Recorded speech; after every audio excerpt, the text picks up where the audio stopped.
I used to believe that when I experienced happiness and joy in my life, it was because something wonderful out in my life had happened, causing me to be happy. Some good thing out here. I got to do a particular thing, or I received a big gift of some sort. But I always believed that it was something out there that made me happy.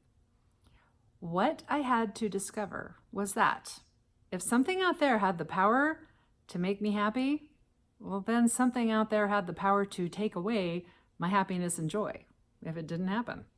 Now, being in a state of happiness and joy is important to our spiritual growth and our personal development, because when we can experience happiness and joy, that helps us to access the divine within.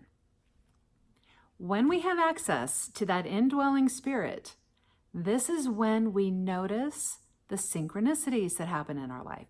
This is when we have awareness of divine direction, and we are likely to act on it. Divine direction and the experience of synchronicities are what help us move through those experiences of struggle, conflict, and despair. However, when we are in the midst of struggle, conflict, and despair, we are not likely going to recognize the synchronicities happening around us. We are not likely to act on divine guidance. We may not have the energy to act on the divine direction. We may even think it is just wishful thinking. So we won't recognize it. Now, in my own spiritual journey, there were two concepts that I really had to work on. I had to work so hard on these to finally understand them and embody them. The first thing is that happiness is an inside job. Happiness is an inside job. When we experience happiness and joy, we are actually generating it from within. We don't think we are. We think something out here happens. We actually generate happiness and joy from within us. To show you how this works, I would like you to imagine your favorite baby animal. If you're a dog person, imagine some sweet tiny puppies. If you're a cat person, imagine a basket full of kittens. Maybe you're a baby elephant person. Imagine a baby elephant trying to crawl in your lap and canoodle with you right now. Imagine those puppies jumping all over you. All they want to do is just lick your face. And they smell so good. They have the new puppy smell. Imagine those kittens, so tiny and fuzzy, and you hold them in your hand and you just feel the tiniest of purrs, right? They're so tiny, they can't even purr big yet. Now, if you imagined, like I asked you to imagine, you likely felt a wave of tenderness and happiness just spill out, right? You felt it. You felt it right here. And it's not even real. It's not even real. I mean, maybe you have a puppy right now. Maybe you have a kitten. Maybe you have a baby elephant. And if you do, you're a lucky person and life is amazing for you. But see, most of us just imagine something that's not real. Not real in this moment anyway. And we felt the experience of happiness and joy and tenderness within us. See, this is where joy starts. This is where happiness starts. This is where it all starts. Love, compassion, tenderness.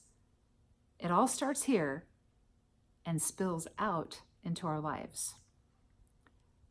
The second thing that I had to really understand and really put to work in my life was understanding that I was the one who had to take responsibility for this. So feeling the love, the joy, the happiness, the compassion, the tenderness spill out into my life meant I had to get it going. I had to be the one to start it. I had to kickstart it. We cannot go through our day on autopilot. Now, we can, and many of us do. And even on autopilot, we will have random good things happen. But you know what? When we have those bad things happen, we will feel like we are at the mercy of them, that we have no control over them. So we don't want to be on autopilot. Remember, when we are down, when we are in that struggle and conflict, we are not going to be paying attention to the divine direction that comes to us to move us through the struggle and conflict. We're going to be too tired for it. We're not going to have the energy for it. We may even think it's just wishful thinking. So we want to take responsibility for activating that, for kickstarting that within us. And we do that by first seeking the kingdom of God. These are wise words from teacher Jesus Christ.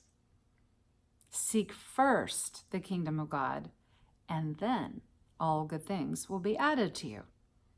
Okay, this is a powerful practice, seeking first the kingdom of God. And it is part of the foundation of unity. It's the foundation of New Thought. Because what that means to seek first the kingdom of God is that we are first putting our focus on spirit. Spirit within us, spirit all around us, spirit everywhere we can't even imagine. We're reminding ourselves that God is all. God is all.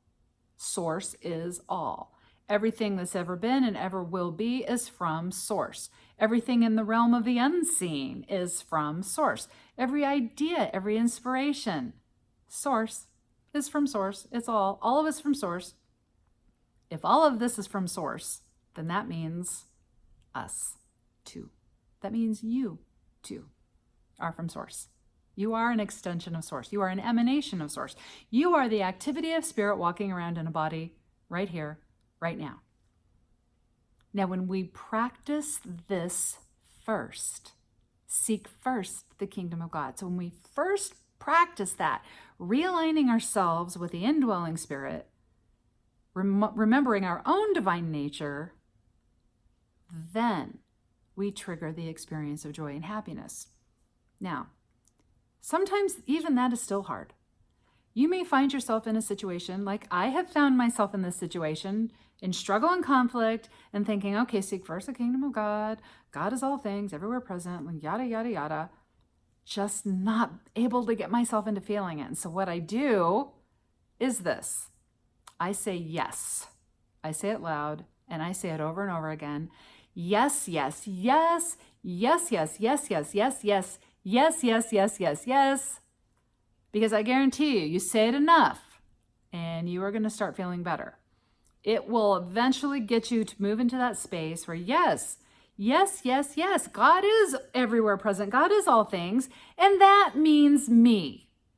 That means me. God is everywhere present. All things. Within me, through me, for me, as me. All things. Now, experiencing joy every day, it depends on our willingness to participate. You are a soul designed to do this. You are designed to do this. The only thing holding you back is a belief that something can hold you back. But God is bigger than anything in its way. And you are the activity of God right here and right now. You. That's you. All right. I will see you in our next video.